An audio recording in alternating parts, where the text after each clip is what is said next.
జమీన్ ఆస్మాన్ ఫరక్ ఉన్నది. దాని మీద ఒకసారి పునరాలోచన చేసుకోవాలి.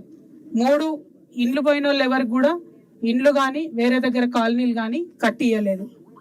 4, ఎట్లయితే ఇక్కడ ఉండేటటువంటి ప్రజలను తీసుకుపోయి ఇంకో దగ్గర దిగబెట్టేంత వరకు మరి ఏదైతే నెల నెల అయ్యే ఖర్చులు భరించాలే ప్రభుత్వం అని చట్టంలో చెప్తున్నారో దాన్ని భరించినటువంటి దాఖలాలు లేవు.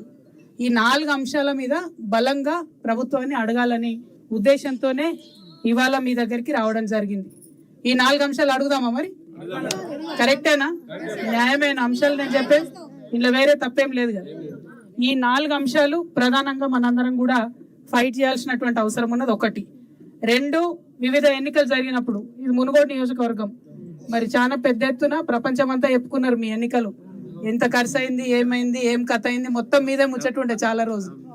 అటువంటి ఎన్నికలలో మరి అనేక మంది వచ్చి వాగ్దానాలు చేశారు. మంత్రి, అప్పుడు ఉన్నటువంటి మంత్రి జగదీశ్వర్ రెడ్డి గారు వచ్చి, ఇప్పుడు నేను కొబ్బరికాయ కొట్టిన హనుమాన్ గుడి దగ్గరనే నిలబడి వాగ్దానం చేసి మీ అందరితో నోట్లు వేయించుకొని పోయినటువంటి పరిస్థితి. ఆ తర్వాత మళ్ళీ మీ మాట ఇంటలేరని మీరు అందరు చెప్పారు, పట్టించుకుంటలేరు పోతే అని.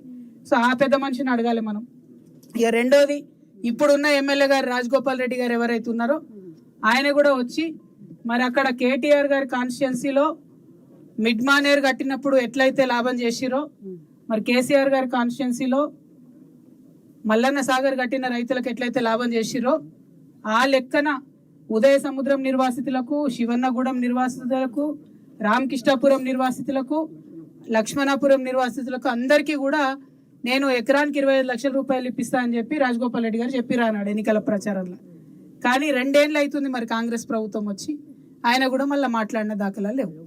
కాబట్టే ఎవరు మాట్లాడతలేరు. కాబట్టే ఇవాళ మీ దగ్గరికి నేను రావడం జరిగింది.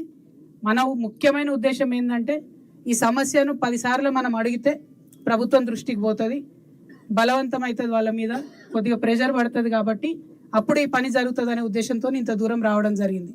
చాలా ఈ గుట్టలు ఎక్కుకుంటా దేవుని చూసుకుంటా ఎందుకు వచ్చినామంటే, మేము రావడం వల్ల మీకు కొంత ఒక 2 రూపాయలు లాభమైనా కూడా నా జన్మ ధన్యమైనట్టే నేను భావిస్తున్నా. అందుకోసమే ఇక్కడ దాకా రావడం జరిగింది. అయితే మిమ్మల్ని చూసిన తర్వాత నాకేమనిపిస్తూ ఉందంటే, ఇంకా ఆ కాంట్రాక్టర్తో కూడా మాట్లాడినా నేను రాగానే. ఆయన ఏం చెప్తాడు, ఆ పెద్ద మనిషి, ఈ గవర్నమెంట్ వచ్చినాక 4 నెలల నుంచి మాకు 1 రూపాయి ఇస్తలేరు, మేము కూడా పని చేస్తలేం, కట్టవోసుడు బంద్ పెట్టినాం 4 నెలలు అయిందని ఆయన చెప్తున్నాడు. అంటే ఇంకా ప్రాజెక్ట్ ఆలస్యమయ్యేటట్టు ఉంది తప్పితే తొందరగా అయ్యే పరిస్థితి కనబడతలేదు. సో ఆ లోపల మనం సాధించుకోవాల్సిన 2. కొన్ని గ్రామాల వాళ్ళు ఇబ్రాహీంపట్నంలో మనకు ల్యాండ్ కావాలి, ఇళ్ళ ల్యాండ్ అని అడుగుతున్నారు. కొంతమంది ఏమో చింతపల్లిలు ఇచ్చినా సరిపోతుందని కొంతమంది అంటున్నారు. వాళ్ళని క్లియర్గా మనం ఎవరెవరు ఎక్కడెక్కడ అడుగుతున్నారో పేపర్లు తీసుకొని మళ్ళీ ఒకసారి గట్టిగా పంతం పడదాం. అయితే మరి నల్గొండలో కూర్చుందామా లేకపోతే హైదరాబాద్లో కూర్చుందామా, ఒక తారీఖు అనుకొని ఒకసారి మాత్రం గట్టి కూర్చోవాలి. కూర్చుంటేనే ఆ పని జరుగుతుంది. దానికోసమే నేను మీ దగ్గర రావడం జరిగింది. మొత్తం డిండి పరివాహక ప్రాంతంలో చాలా కుటుంబాలు ఉన్నాయి. చాలా దగ్గరలో ప్రాజెక్ట్ ఆగిపోయింది, ఇంకా పెండింగ్లు ఉన్నది, డబ్బులు వస్తలేవు దీనికి. కాబట్టి ఇంకెన్నేళ్ళు అవుతుందో కూడా తెలిసేటటువంటి పరిస్థితి లేదు. కాబట్టి ఆ లోపల మరి ఎవరైతే కుల వృత్తులు కోల్పోయినరో, భూములు కోల్పోయినరో, ఒక మాట అన్నాడు తమ్ముడు, చాలా బాధ అనిపించింది. ఇదివరకు రైతులు ఉన్న వాళ్ళు ఇప్పుడు కూలీలు అయిపోయారు. ఇదివరకు కూలీలు ఉన్న వాళ్ళు ఎక్కడ ఎటు గతి లేని పరిస్థితి అయిపోయింది.